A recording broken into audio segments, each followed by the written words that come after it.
Pranesh, thanks indeed. Viewers, let's focus on an extremely important and sensitive story this evening. Yes, viewers, today we're going to discuss a sensitive issue that has made it to the front page of all major newspapers and is inviting a lot of debate. With the Supreme Court agreeing to hear a Kerala man's petition seeking contempt action against the state government of Maharashtra for failing to rein in hate speeches by Hindu organizations despite Supreme Court orders, Solicitor General Tushar Mehta, representing the centre, asked why is the petitioner seeking to target one community. The plea by Shaheen Abdullah has led to exchanges between the petitioner and, of course, viewers, the Solicitor General, and viewers, the bench. And these exchanges have been widely reported. The Solicitor General has expressed his dismay, saying that the court shouldn't hear the plea filed by the petitioner because Shaheen Abdullah, the petitioner, appears blind to hate speech by other non-Hindu groups. Now here's what the Solicitor General said on Tuesday to the bench as he was addressing, of course, his lawyer on the other side who was representing the petitioner. And let me quickly quote to you, viewers, and let's go to the first quote. There you can see it, viewers, on your screens, and let's focus on that. Solicitor General Tushar Mehta said, why petitioner Shaheen Abdullah from Kerala is blind to hate speeches close to home? Why is he seeking to target one community in one particular state? If he is genuinely public-spirited, he must bring on record all instances of hate speeches across the country, irrespective of religion and state, unquote. He also said hate speech should be stopped irrespective of religion of the maker. The point is that one cannot seek relief of such a nature based on news reports. Anyone can get news reports published, unquote. Now, viewers, Advocate Nizam Pasha, appearing for Mr. Abdullah, responded in the context of the hearing yesterday, saying the nature of the speeches in all such rallies continues to be such that it demonizes the Muslim community and calls for their killing and boycott. The complete inaction or inadequate action of state authorities results in encouraging radical elements to continue disregarding the law. The growing rate of these speeches is bringing a certain degree of normalization to the same, which is bound to have extremely dangerous consequences, unquote. Now, viewers, the hearing continued in court today, even though the Solicitor General prayed before the court, before the bench, that it should not entertain the one-sided petition. Here is an excerpt reported widely in the media and confirmed by our legal correspondent, Harish, from today's exchange between the Solicitor General and the SC bench. Now, viewers, Justice Nagaratna said, develop a mechanism so it doesn't come to the Supreme Court, so that contempt petitions, I presume, like this or cases like this don't come to the Supreme Court. SG Tushar Mehta says, absolutely, we have also found some statements which should be added to this petition. Leader of DMK party says that if you want equality, you should butcher all the Brahmins, unquote.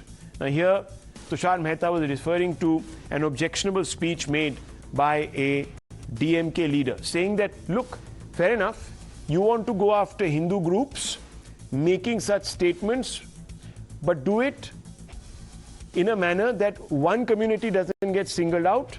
Hate speeches by others against the Hindu community or by other minority groups against Hindu communities should also be then put there, and all states should be pulled up for not taking action, as the case may be.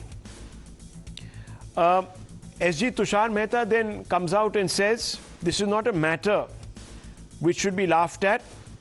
Justice Nagaratna says, what made him say that? Justice K.M. Joseph then says, do you know who is Periyar? Who is Periyar? And then, of course, viewers, you had Tushar Mehta saying, just because it's a hate speech, it cannot be pardoned because it is said by someone famous, unquote. The question of selectivity has come up in the past too, viewers. While there is a broad hint here in this particular exchange, this question of selectivity has come up in the past too. And at that time, with specific reference to the Nupur Sharma case, you might all recall that. At that time, the Supreme Court had implied that Nupur was solely to blame for the violent backlash from the Muslim community. And let us just remind you of what the oral observations were. And this is an excerpt of oral observations made by the Supreme Court in connection with the Nupur Sharma case. It said, and I quote, what is her business to make these remarks? The way she has ignited emotions across the country, this lady is single-handedly responsible for what is happening in the country. She should have gone to the TV and apologized to the nation. She was too late to withdraw, and two, she withdraws conditionally, saying if sentiments hurt, unquote. But as we know, viewers, it is wrong under any circumstances to suggest that only Hindus indulge in hate speech. Here are examples of when others spewed venom against Hindus. Let me just talk about a number of those incidents. A. Raja, DMK MP, you are Shudra and a prostitute's son till you remain a Hindu. This was said, viewers. But has anyone taken suo motu action to pull up the state government there for this, for allowing this particular hate speech? Not to my memory. This was said in September 2022. Nupur Sharma must be hanged. Hang her at this very square of Aurangabad. Imtiaz Jalil, AIMM MP, Member of Parliament, said this, viewers. It's a very famous speech he made, an ignominious one. Again, no action has been taken. Chop off tongue for remarks against Prophet. This was an incitement. Chop off their hands, gouge out their eyes. Maulana Mufti Nadeem, a cleric, said this, viewers. Asaduddin Owaisi, AIMM chief, said, why is Zubair arrested but not Nupur Sharma? Again, fanning discontent. Punish Nupur and anyone who else is inciting. Rashid Alvi of the Congress said this. So inviting, obviously, action against Nupur Sharma. Muslim sentiments hurt with Nupur's remarks. Nupur can't go unpunished for her comments. Majid Mehmet. Viewers, while these are some examples of hate directed against Nupur Sharma, there have been other examples of hate directed against Hindus. And we know that they have been directed not just by one particular minority, but by other minorities and even by individuals within Hindu society, Hindu Samaj. Viewers, it isn't Times Now's case. Now let's be very clear. It's not Times Now's case that hate speech shouldn't be condemned. All hate speech is bad. It is morally and legally unacceptable. Viewers, any Hindu, anyone else from any other denomination making hate speech should be immediately jailed and prosecuted under the law. But such prosecution must be equal across all denominations. The individuals of one denomination should not be singled out. Unfortunately, there is an apprehension growing among many Hindus that only hate emanating from one community is amplified by the ecosystem, so that the courts are misled into believing that the problem emanates only from the majority. Now, we will debate whether Hindus have been singled out and targeted with hate speech charge. As Solicitor General Tushar Mehta has said, we are not going to be questioning, viewers. And let's put the quotes up there. Sharif Bhai, let's put the quotes. Let's keep the quotes on so that the viewers understand the context in which we are having this debate. Viewers, it's very, very important that none of our panelists or anyone here should be seen to be criticizing the court. The court has to listen to petitioners. The court might very well tomorrow decide that the petitioner's case for contempt against Maharashtra is a weak one and therefore should not be entertained. That could very well happen. This is an ongoing matter, so we don't want to in any way influence the course of justice. Our quibble, viewers, the question that we are asking tonight are about the selective focus, as Tushar Mehta has mentioned in court, by an ecosystem on just one side, conveniently forgetting that hate speech is not one-way street, that others have also done so, and those issues are not amplified. Viewers, no one, for example, stands up for Hindus who were externed from Kashmir on the back of hate speech, which was very well documented, viewers, which led to violence. There has been no justice. And yet we are constantly told that only the Hindus are the transgressors. Even in the Delhi riot cases, viewers, of 2020 and 2019, a ecosystem out there worked to suggest that this was a pogrom against one community, or those that were arrested for making insightful remarks or indulging in violence were only arrested because of their religion, because they happen to be from the minority community. This is wrong, viewers, because it sends out a message to the world at large that we have become some sort of a brutish, majoritarian country. And that is not true. That is not true, viewers. So let's first go across to Harish, who is our editor, legal editor for Times Now, who has been part of these hearings, been listening to these hearings. Harish, Tushar Mehta's real angst is not against the bench. Let's be clear. He has got a problem against his petitioner, who has come out and only focused on one side of the story, saying that, look, at the end of the day, Hindu groups should be pulled up, etc., etc., conveniently forgetting that there are others who have also targeted Hindus. So that's really the issue, isn't it? Yes, that's right, Rahul. Solicitor General Tushar Mehta had been repeatedly pleading with the bench of Justices K.M. Joseph and B.V. Nagaratna to persuade the petitioner, in this case Shaheen Abdullah, for whom Nizam Pasha was arguing, and urge them to, if indeed they were public-spirited citizens, they should bring before the court hate speeches across religion, and not just target the Hindus, not just call out the speeches made by Hindu leaders, allegedly made by Hindu leaders against Muslims. And if indeed they were public-spirited citizens, as they were claiming before the court, they should bring to the fore all the hate speeches across religion. Otherwise, the Solicitor General told the court that their bona fides are questionable and cannot be trusted. Right. In fact, remember, this particular bench has been passing periodic orders since past 3 months against several Dharam Sansads held in Uttarakhand, Delhi and Haridwar, Uttar Pradesh. But suddenly yesterday, Solicitor General Tushar Mehta took serious exception to some aspects of the proceeding, saying that, urging this Justice K.M. Joseph not to reduce this court into a magistrate court by taking cognizance of large number of petitions being filed by Nizam Pasha based on newspaper reports, and said that this court cannot be made a court of final instance, in fact for the first instance, and therefore there has to be a procedure, and therefore urged the court to restrain Nizam Pasha from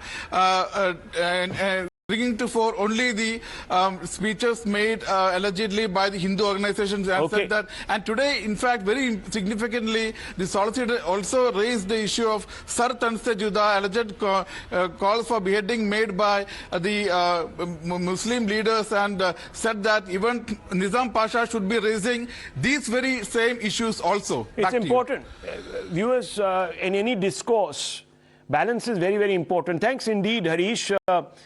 Let's see how this matter unfolds. But viewers, as I've told you, all this becomes grist for an ecosystem to suggest that India has become some sort of Hindu Rashtra where minorities of all stripes are treated as third-grade citizens, etc., etc. Well, that is not true, because there is a selective attempt, or an attempt to selectively portray the issue in a particular color. Now, this is done for whatever reasons. I can't impute motives, but let's just open this up, and I want to ask some questions. Vishnu Jain, lawyer, joins us. Mr. Jain, I just want to ask you a couple of questions. I believe you wanted to implead yourself in this matter. Why did you want to implead yourself in this matter? Good evening, Rahul. And I had filed this intervention in the Supreme Court for a very specific reason, that I had brought before the notice of the Honorable Supreme Court that there are many instances in the country, and namely in Bevar, Azamgarh, Jaunpur, Jodhpur, Khandwa, Hyderabad, Amethi and Somnath, where many people from the minority community have come in obscene numbers and have given a call that Gustaakh-e Nabi ki ek hi saza, sar tan se juda. So I wanted to bring it to the notice of the Honorable Supreme Court and take action against them also. Apart from that, there are various instances of Mr. Pirzada who have made hate speeches against Hindus. Maulana Tauqir Raza remains unpunished. Maulana Ilyas Sharafuddin, who has made obscene comments against Shivlingam, has remained unpunished. George Punia has remained unpunished. Mohan and bishops have remained unpunished, who has spitted venom against the members of the Hindu community. And let me quote, Rahul, if you permit me, one instance which has happened on 17th of July 2021. A Christian pastor, George Punia, what he says. Vishnu Jain, I'd rather not that we amplify this hate speech. Yes. Why should you become a vehicle for it? But are you saying that no cases have been booked against these people, and presumably no cases have been booked against them because perhaps the police don't find that these are hate speeches? Is that the reason, or is there another reason? Correct. No, the reason is this, that I have tried to bring it to the notice of the Honorable Supreme Court. Those instances, Rahul, where no action has been taken, or even if the action is taken, is not completely in accordance with law. Because the hearing before the Supreme Court is going on in two domains. Okay. The first domain is that whether action has been taken, and if FIR is registered, the Honorable Supreme Court is monitoring as to what has happened in the FIR. So this is a very new procedure, as the learned Solicitor General has pointed out, that this court has been turned into a magistrate court, because generally the procedure is that if someone files a complaint before the police station and the police does not register the FIR, he can go to the magistrate, and then there is IPC which is in place, which takes care of the matter, and the CRPC is in place. But the Honorable Supreme Court has a new procedure has been adopted, where the petitioners have been given an opportunity to directly bring it to the notice of the Honorable Supreme Court instances of hate speech. So I also tried to join this process, and I took the baton from Mr. Pasha, and I pointed out these instances in my impleadment application. But as long as no action has been taken, when hate speeches have been made against members of Hindu community. Let's bring in other advocates also. Look, I fundamentally believe that if people think that a hate speech has been made, whether it's been made by Hindus or Muslims or any other community, it should be brought to the notice of the court, and it should be amplified, as long as the intention is to do it across communities. It should not be a selective exercise. I'm sure, Sanket Yenagi, you'll agree with me on this point. There is no space in our discourse for hate speech coming from anywhere, whether it's a fringe or a mainstream leader. Am I wrong here, or do you believe that I stand corrected? And therefore, perhaps, if Mr. Shaheen Abdullah, the petitioner in this particular matter, wants to be, as Mr. Tushar Mehta has said, public-spirited, maybe he should also talk about hate speeches that have come out of members of his own community. Sanket Yenagi. Firstly, let us understand, any constitutional court like the Supreme Court or the High Courts are the guardians of the Constitution and the constitutional rights. Yes, of course. And Article 19(1)(a) discusses about the fundamental right to speech and expression, whereas Article 19(2) imposes the reasonable restrictions. One of them is, again, decency, public morality, incitement of an offense, so on and so forth. So when a person is alleging the violation of the fundamental right, in the normal course, they can approach the trial courts. That is one remedy available to the parties. But in a special circumstances where he alleges that his fundamental right has been affected, there is a remedy under Article 226 to approach the High Court or before the Supreme Court under Article 32 of the Constitution of India. It is not that someone can bypass the remedy or someone has a remedy before the trial court and he can bypass the remedy, but it is ultimately the choice of the party. There are several cases wherein the fundamental rights have been alleged to have been violated. But despite the same having approached the Supreme Court or the High Court, the courts have said in umpteen number of cases to approach the trial court because it is something which has to be decided on the basis of the trial. And there are equally the instances wherein the Supreme Court or the High Courts have intervened to protect the constitutional rights. But this is a larger question. As such, hate speech is not acceptable, irrespective of the community. Yeah, so I want to ask you, so on that point, Mr. Yenagi, it's an important point to make, and let's be very clear, viewers. If it comes from any side, any tribe, hate speech should be prosecuted to the last. So the people who say these words are thrown into jail. But Mr. Yenagi, I want to ask you this because, you know, this petitioner has come, a Kerala-based petitioner, says in Maharashtra there is selective action, that these Hindu groups, and we have heard these rallies in the past few weeks where objectionable things have been said, they are not being in any way prosecuted, but he forgets about Imtiaz Jalil, AIMM MP, in the same state of Aurangabad. He said, Nupur Sharma must be hanged. Hang her at this very square of Aurangabad, and there were hundreds of people cheering and saying yes, and they then chant a religious slogan. I don't want to get into it, but it's there on your screens. Now, do you think that this individual, in the interests of being public-spirited, should have also talked about this? Why is he only focusing on one? And therefore, is the grouse that is being expressed by the Solicitor General justified? That's my question to you. Yes, let me answer this. Even though the petitioner who has approached the Supreme Court is confining himself or the pleadings to certain incidents only, the Supreme Court, in the larger interest, is dealing with this issue in a broader perspective.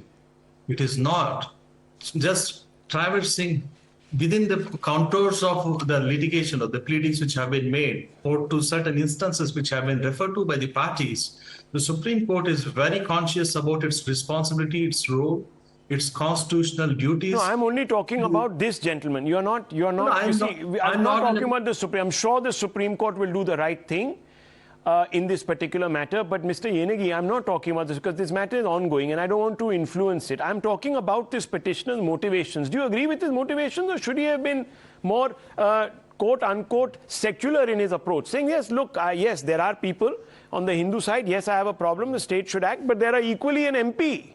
Can you imagine a member of parliament saying this? Do you think this is right? In my opinion, yes, in my opinion, he should have, if he to claim that it is a public interest litigation or a public spirited person, ought to have included and referred all the references irrespective of the community. So now that brings me to the question, and I want to open this up further. Sushil Pandit is there, Tehseen Poonawala is here with us, Tushar Gupta is here with us, the BRS spokesperson is here with us, Khaliqur Rahman, Ishkan Bhandari. Ishkan Bhandari, the question then is, can only one community be held responsible for hate speech in our country? And is there a disproportionate onus placed only on Hindus to observe the right behavior in a secular country? Why should the onus only be on one community all the time? And why should only they be targeted? Rahul, it's a very, very serious issue. Yes. So let us deal with it seriously. Yeah. Firstly, my compliments to our friend Vishnu for citing the instances which ideally should have been cited by the petitioner himself. So kudos to him for at least moving an application to cite the instances. But let us be very clear. In this nation, people might have forgotten, we faced an attempt to pass a communal violence bill. That was led by Sonia Gandhi's favorite NAC. What were the clauses in that? I just want to point out two clauses before I come to the current petitioner. One was, the basic structure of that was that there is a non-dominant group in a state and there's a dominant group in a state. that the state machinery is in cahoots with the dominant group and that the state administration persecutes the non-dominant group. In fact, the definition of victim, this will shock everybody. Before any specific instance, by law they define victim. Victim means any person belonging to a group as defined in the Act. And how was the group defined? A religious or linguistic minority and certain other classes. So by law you were defining who will be a victim, who will be the criminal before any instance occurs, and that too at state level, where everybody knows the reality of India. At district level, somebody could be majority. At mohalla level, somebody else could be majority. At state level, somebody else could be majority. So that was an attempt which we saw, and for once, and I say for once, BJP was proactive that they raised enough hue and cry to scuttle that bill.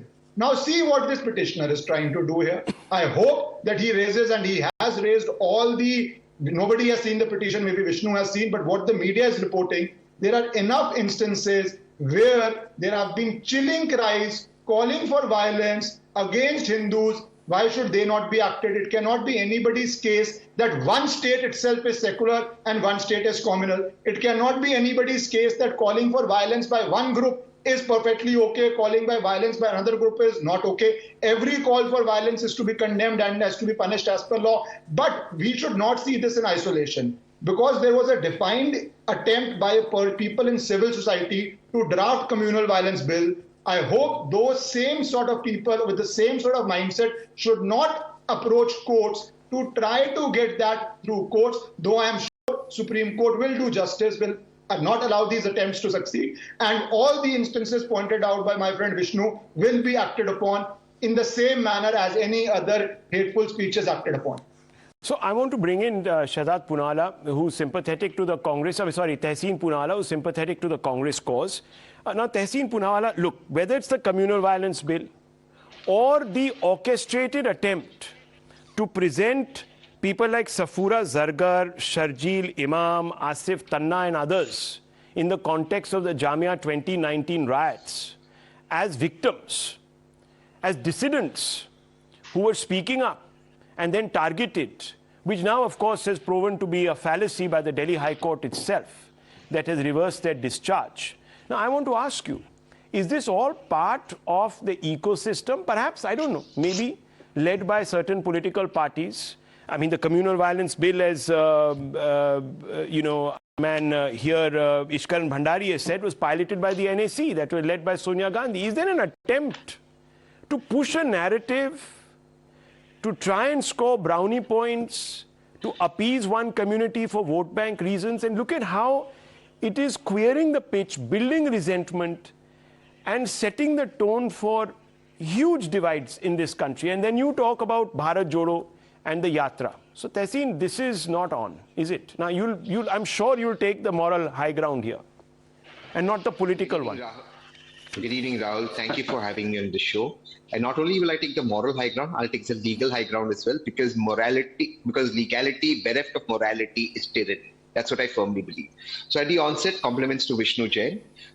This entire bunch of petitions, whether in Honorable Justice Joseph's court or other courts, because my petition is also in another court, comes from the Tehseen Poonawalla versus Union of India directions of the Honorable Supreme Court, which very clearly stated out directions in case of hate speech, particularly leading to mob violence. So there are some contempt petitions and the other petitions where the directions of the Honorable Supreme Court have not been followed.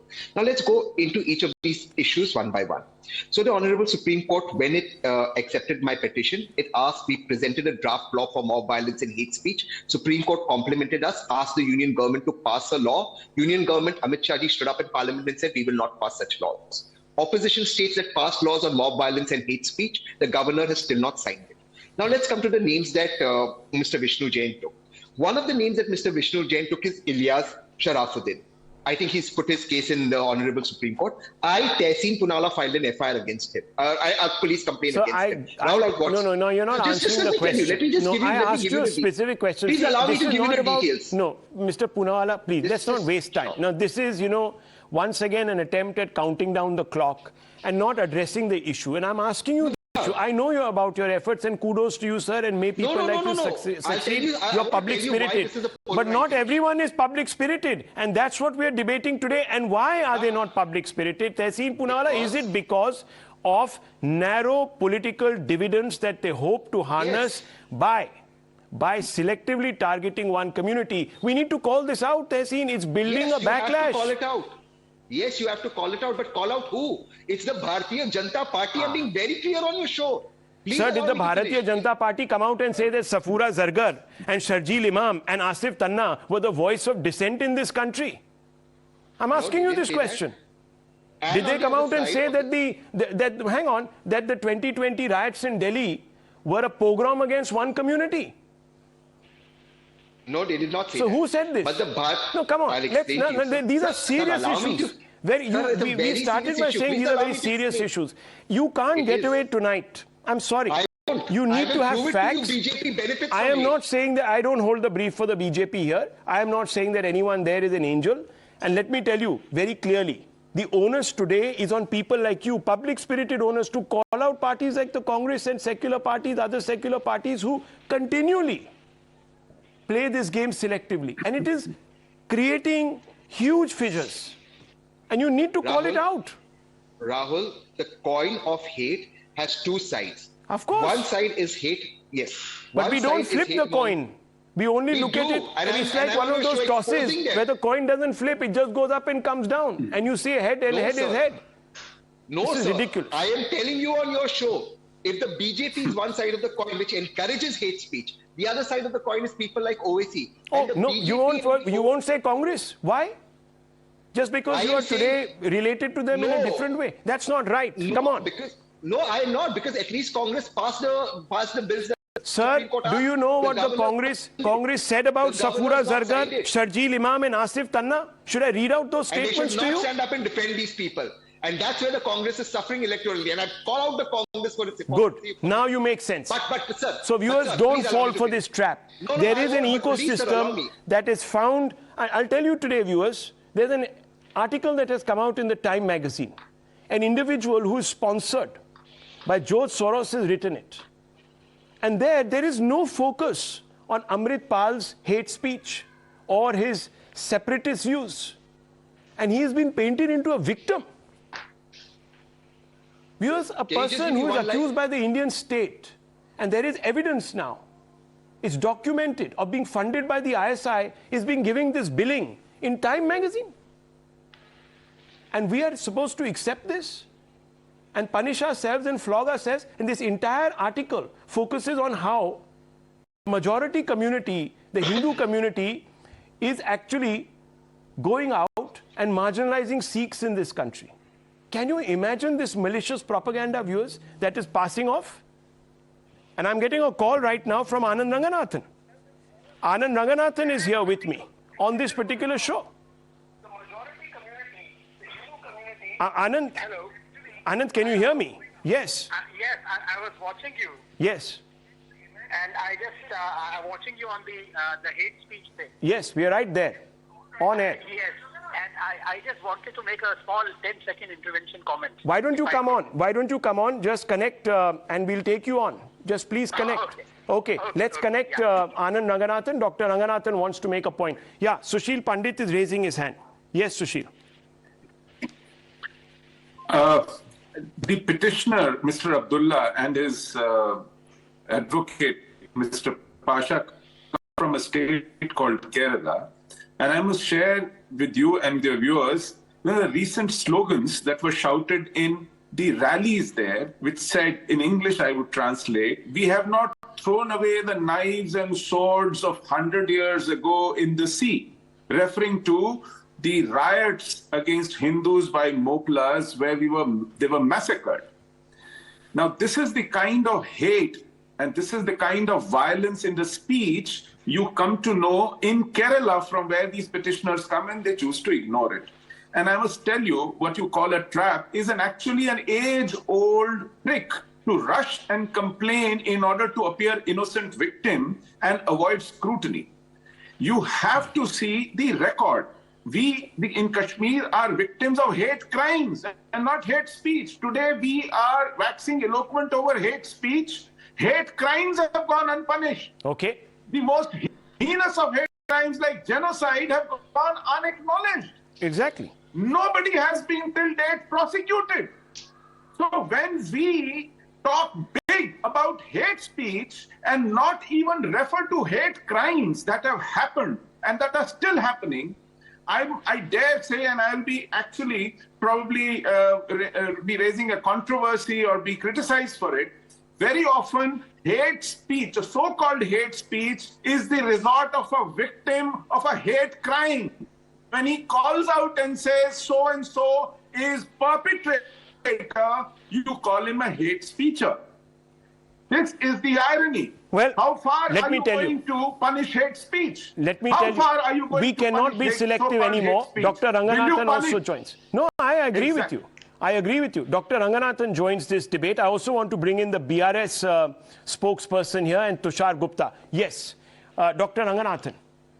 Good evening, Rahul. Terribly sorry. I was having my dinner and watching you as usual, and I'm supposed to be at the 9 o'clock debate, but I just couldn't help, requesting for an intervention because if you permit me, I have only 30 seconds.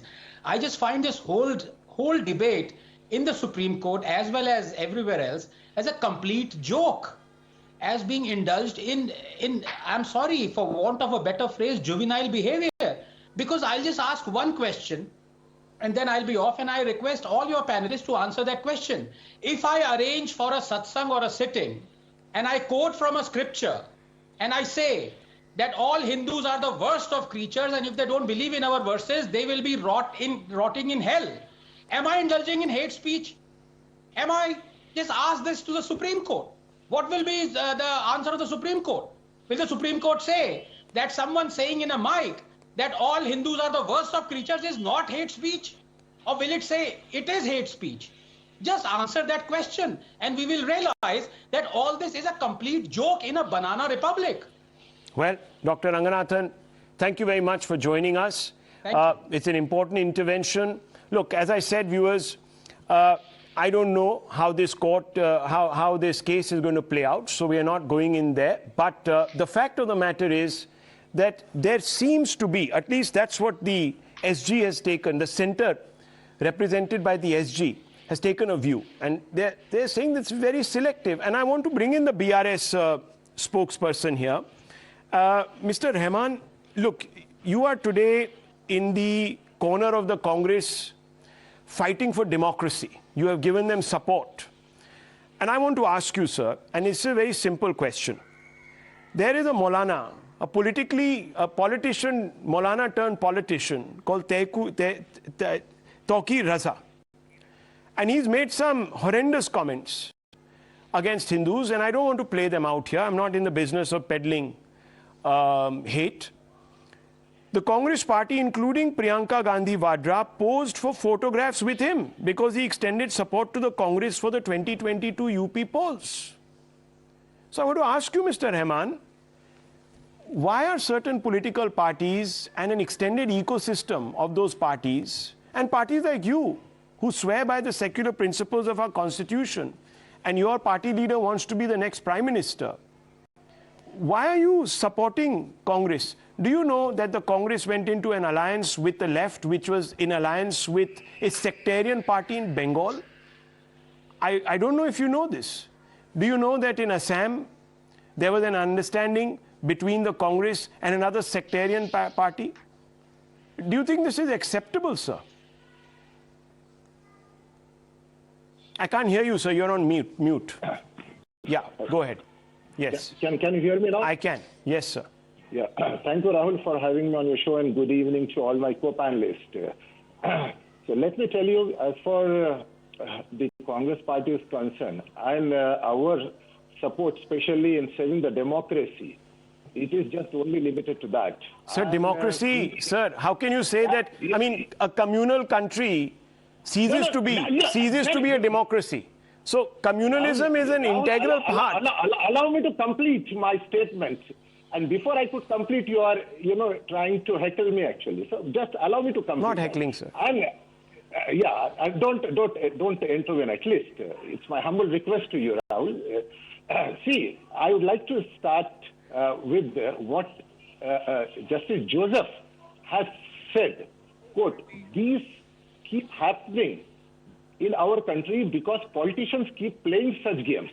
Don't use religion in politics. The moment politics and religion are separated, it will end."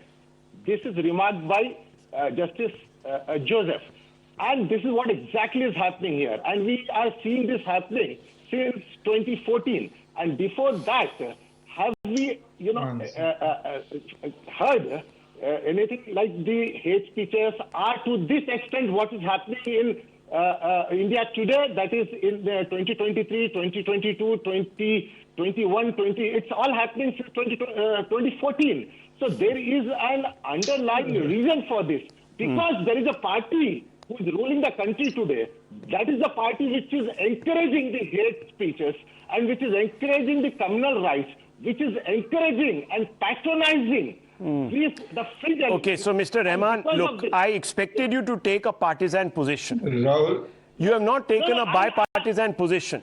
You have said it all started at 2014. Mr. Pandit is sitting here and he will tell you about communal slogans that received political patronage that drove out an entire community from the Kashmir Valley. So today, sir, don't sit here and try to suggest that because the BJP came to power in 2014, India has gone to the dogs when it comes to communal harmony. Don't do that. Don't do that, because I will start pulling out, sir, examples of hate speech. Not only, don't do that. Don't do that tonight. Again, Mr. Rahman, look, I don't want to bandy words with you, sir. I don't want to bandy words with you. That's not my style. It is happening from both the. But I would have expected. I would have expected you tonight, and I want to ask you, sir. Does the BRS not have an understanding in the municipal Hyderabad municipality with the AIMM? See, BRS is a party which does not have any kind of electoral understanding. I'm asking you, did you not take the support of the AIMM to get your person elected in the GMHRC? I'm asking you, sir. No, we have not taken the support of sir, please. AIMM. Now don't say this. Your leaders are on record, and I'll pull out those bites. No, don't do this. Another thing. Now, please be honest. We are having a very open and frank conversation because we are mature adults. I want to bring in Tushar Gupta. Tushar Gupta, yes. How do you respond to Khaliqur Rahman, who's putting once again the blame on one community and the representatives or self-styled representatives on one community? Okay. No. Rahul, you are misquoting me. I'm not putting on one community. Okay. Because we all coexist in India. So tell me. India is a country where we all coexist. Okay, I'm glad. I'm glad that you have refined your statement. I'm glad. That's good. And we respect each other. Good. Well, if you respect each other, then these interventions have to be respectfully, sir, bipartisan. They can't be selective. So that is the signal of respect. BJP, 1 minute. BJP is, Senior editor of Swarajya, Tushar Gupta. The government belongs to everyone. Right. I agree. Of and course it does. Rahul, yes. Tushar Gupta. Rahul, yes. Just earlier this month, earlier this month, there was a report which said that the BRS and the MIM are politically aligned, and they were responding to the remarks of the Supreme Court on the selection of the Chief Election Commissioner. Now, the BRS spokesperson is here, and I also do not want to repeat the speech that was given by one of the MIM members, but we all remember what he said about removing the police for 15 minutes, and he was acquitted in that. Now, Rahul, for the past half an hour, starting with Vishnuji, everyone has explained how hate speech has a religious filter in this country. If we are analyzing hate speech, we are looking at a religious filter. I want to get in the political filter also. Rahul, the Supreme Court for a while now has been observing that somehow the problem lies with the TV debates. Now, what debates happen, that's the relationship between the anchor and its audience. I don't believe that the court should have a say in it. Similarly, how politicians converge with their electorate, that's their business. That shouldn't be the business of the court. But yes, if anyone crosses the line, the courts are there to give the right punishment. But the problem here is there is also a political filter that is being quietly applied. Every evening, Rahul, now for at least a year, there is a party and its spokespersons which say that the judiciary is a sellout to the BJP.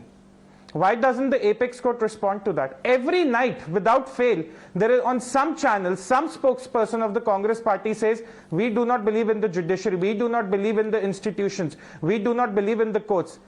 The Supreme Court doesn't seem to care about it.